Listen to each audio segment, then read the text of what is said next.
हमारा जीवन ऐसा होना चाहिए कि हम किसी को भी किसी प्रकार की भी तकलीफ न दें, न मन से, न कर्म से, न वचन से। अगर हमारा जीवन ऐसा है तो समझो कि हमने संसार की सेवा कर दी। और अगर हमने किसी का बुरा सोच लिया, किसी का बुरा कर दिया, तो समझो हमने बहुत बड़ा अपराध कर दिया। इसलिए हर मनुष्य को चाहिए कि वो इस अपराध से बचे, किसी का न बुरा सोचे न बुरा करें। बुरा करना सबसे बड़ा अपराध है और किसी का भला करना सबसे बड़ी सेवा है। इसलिए हर मनुष्य को चाहिए कि वो जो भी काम करे, जो भी विचार करे, वो बड़ी सोच समझ करके करे। वरना तो अगर हम मनमाना काम करेंगे तो बड़ा ही अपराध बनेगा। इसलिए जो भी काम करें उसको सोच समझ के करना चाहिए। चाहे पशु हो, चाहे पक्षी हो, चाहे मानव हो, मन से सबका भला सोचना चाहिए और सबका भला करना चाहिए। संत महापुरुषों का भी यही कहना है कि पर हित सरिस धर्म नहीं भाई, पर पीड़ा सम नहीं अदमाई। किसी की सेवा करने के बराबर कोई पुण्य नहीं है और किसी को पीड़ा पहुंचाने के बराबर कोई पाप नहीं है। इसलिए इस काम से बचना चाहिए। हर मनुष्य को चाहिए कि वो सबका भला सोचे और सबका भला करे और भगवान से हरदम प्रार्थना करे, हे नाथ हमें सद्बुद्धि दो, सद्विचार दो, ताकि संसार की बुराई से बचे। ऐसे भगवान से रोज कातर स्वर से प्रार्थना करनी चाहिए। भगवान ने बड़ी विशेष कृपा करके हमें मानव जन्म दिया है और मानव जन्म भी भारत भूमि में।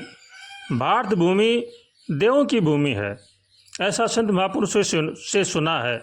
इसलिए हम पर भी भगवान ने बड़ी विशेष कृपा की है और उस पर भी हमें अच्छे महापुरुषों के सानिध्य प्राप्त हुआ है। ये और भी बड़े भाग्य की बात है। अगर उनका सानिध्य पाकर हम अपना जीवन नहीं सुधारते हैं तो हमसे बड़ा और कोई अधम नहीं होगा। इसलिए जिन जिन को भी संत महापुरुषों का संग मिला है उनको चाहिए कि वो धर्म पर चलें और धर्म का पालन करें, अपने मानव जीवन को सफल बनाने की कोशिश करें, अपने मानव जीवन को अधोगति में न पहुँचाए। इससे बढ़िया मौका और हमें कहीं भी नहीं मिल सकता। इसलिए हर मनुष्य को चाहिए कि वो भगवान का होकर के भगवान का भजन करे, धर्म पर चले, धर्म की बातों को माने, अपने माता पिता की सेवा करें, बड़े बूढ़ों का आदर करें, अपने परिवार का पालन पोषण नेक कमाई से करें। किसी के साथ भी छल कपट धोखाबाजी न करें। छल कपट और धोखाबाजी ये बड़ा भारी महापाप है, इससे बचना चाहिए। चोरी करना बड़ा ही महान पाप है, इससे बचना चाहिए। किसी के साथ भी विश्वासघात नहीं करना चाहिए, इससे भी बचना चाहिए। ये बड़े ही महान पाप हैं। इनसे बचकर जो भगवान की शरण में होकर भगवान का भजन करता है वो अपना कल्याण कर लेता है। इसलिए हर मनुष्य को चाहिए कि वो भगवान की शरण में होकर के भगवान का भजन करे। जीव जन्म जन्मांतर से भगवान से बिछड़ा हुआ है। भगवान ने बड़ी ही विशेष कृपा करके हमें मानव जन्म दिया है। ये बड़े ही भाग्य की बात है, इसको हमें सफल करना चाहिए। सूरदास जी महाराज जी लिखते हैं, अब के चूक के नहीं ठिकाना। अगर हम चूक जाते हैं तो फिर कहीं भी ठिकाना नहीं मिलेगा। इसलिए समय भगवान ने बड़ा ही सुंदर दिया है, इस मौके को चूकना नहीं चाहिए। इस मौके का जरूर लाभ उठाना चाहिए, नहीं बाद में पछताना पड़ेगा। हमारे जीवन में जो भी दुख सुख आते हैं वो हमारे ही किए हुए कर्मों का फल होता है। जैसे भगवान का प्रसाद होता है, मंदिरों में भोग लगता है, उस प्रसाद में मीठा भी होता है, नमकीन भी होता है और अगर करेला हो तो कड़वा भी हो जाता है। लेकिन उसको हम प्रसाद समझकर बड़े आराम से पा लेते हैं, उसमें कुछ भी नहीं सोचते हैं कि ये मीठा है, ये कड़वा है, ये नमकीन है। ये से ही हमारा जीवन है। हमारे जीवन में जो भी दुख सुख आते हैं वो हमारे किए हुए कर्मों का फल होता है। भगवान उन्हें हमें देते हैं उनको सहर्ष स्वीकार करना चाहिए। ये नहीं सोचना चाहिए कि हमारे जीवन में दुख क्यों आया, हमारे जीवन में सुख क्यों आया। ये सब हमारे कर्मों का भुगतान है, इसको सहर्ष स्वीकार करके भुगतना चाहिए। अगर हमारे जीवन में दुख ही दुख आ रहे हैं तो समझो कि हमारे ही किए हुए कर्म हैं। अगर हम उनको भगवान की प्रसाद मान लेंगे, भगवान का प्रसाद समझकर हमारे कर्मों का फल भोगना चाहेंगे तो भगवान हमें बड़ी आसानी से उनको भुगवा देंगे। अगर हम रोएंगे, चिल्लाएंगे तो दुख के सिवा कुछ भी नहीं मिलेगा। इसलिए जो भी जीवन में दुख सुख आते हैं वो हमारे किए हुए कर्मों का फल होता है, उनको सहर्ष स्वीकार करना चाहिए। अगर हम सहर्ष स्वीकार करेंगे तो भुगतने में बड़ी आसानी होगी, वो दुख भी सुख में बदल जाएगा। इसलिए हर मनुष्य को चाहिए कि जो दुख आए चाहे सुख आए, जैसा भी है सब हमारे कर्मों का फल है, हमें स्वीकार है, हमें भोगना है। इसलिए हर परिस्थिति में मनुष्य को सुख रहना चाहिए। जो जीवन में सुख शांति चाहते हैं, आराम से चाहते हैं, उनको चाहिए कि वो कभी भी किसी प्रकार की मन में गलाने न करे, न किसी प्रकार की चिंता करे, भगवान के शरण होकर के भगवान का मस्ती में भजन करें। वृंदावन के एक बड़े ही सीधे सरल संत हैं, आज भी वो मौजूद हैं, भगवान का बड़ा ही मस्ती में कीर्तन करते हैं।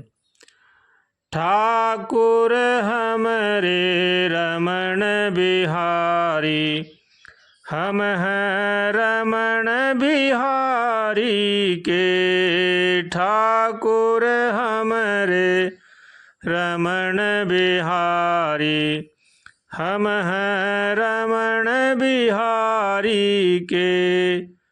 गुरु पूजा और ठाकुर सेवा, कामन दुनियादारी से। ठाकुर हमरे रमण बिहारी, हम हैं रमण बिहारी के। चाहे कोई भला कहे चाहे बुरा कहे, हम हो गए रमण बिहारी के। ठाकुर हमरे रमण बिहारी, हम हैं रमण बिहारी के। साधु सेवा धर्म हमारा, कामन दुनियादारी से। ठाकुर हमरे रमण बिहारी, हम हैं रमण बिहारी के।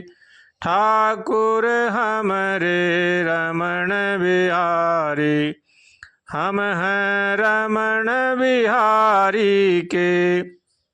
इस भजन को वो बड़े मस्त होकर गाते हैं और संत महापुरुषों की सेवा करते हैं, गवों की सेवा करते हैं। बड़े ही सीधे और सरल हैं, उन्होंने अपना जीवन भगवान को सौंप रखा है। इसलिए हर मनुष्य को चाहिए कि वो भगवान का होकर के मस्ती में भगवान का भजन करे और अपने जीवन को भगवान के हाथ में सौंप दे। ऐसे ऐसे संत हुए हैं जो भगवान को पर निर्भर रहते थे, भगवान के सिवा कुछ किसी को कुछ जानते भी नहीं थे। ऐसे ही हर मनुष्य को चाहिए कि वो आज भी अगर भगवान के शरण होकर के भगवान का भजन करें तो आज भी भगवान उनका काम करने में देर नहीं करेंगे। ऐसे हमारे भारत भूमि में अनेक संत हुए हैं, नामदेव जी हैं, मीरा जी हैं, धन्ना जी हैं, ऐसे अनेक संत हुए हैं। इसलिए हर मनुष्य को चाहिए कि वो भगवान की शरण में होकर के भगवान का भजन करे, भगवान से हमेशा प्रार्थना करे, हे नाथ हमें सद्बुद्धि दो, सद्विचार दो, आपके सिवा हमारा कोई रक्षक नहीं है। हे नाथ हमें बचाओ, हे नाथ हम संसार सागर में बहे जा रहे हैं, आपके सिवा हमारे को कोई बचाने वाला नहीं है। ऐसे भगवान से रोज़ उठते बैठते कातर स्वर से प्रार्थना करनी चाहिए और भगवान का होकर के भगवान का भजन करना चाहिए। श्रीमन्नारायण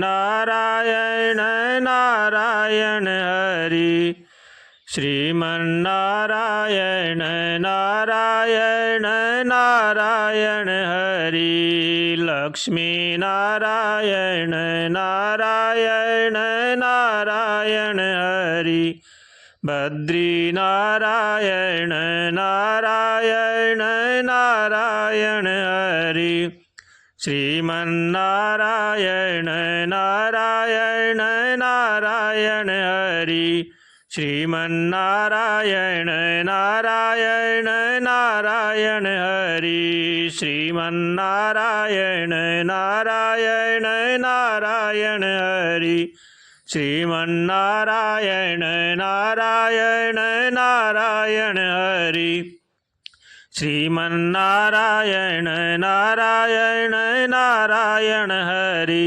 श्रीमन्नारायण नारायण नारायण हरि श्रीमन्नारायण नारायण नारायण हरि श्रीमन्नारायण नारायण नारायण हरि श्रीमन्नारायण नारायण नारायण हरि।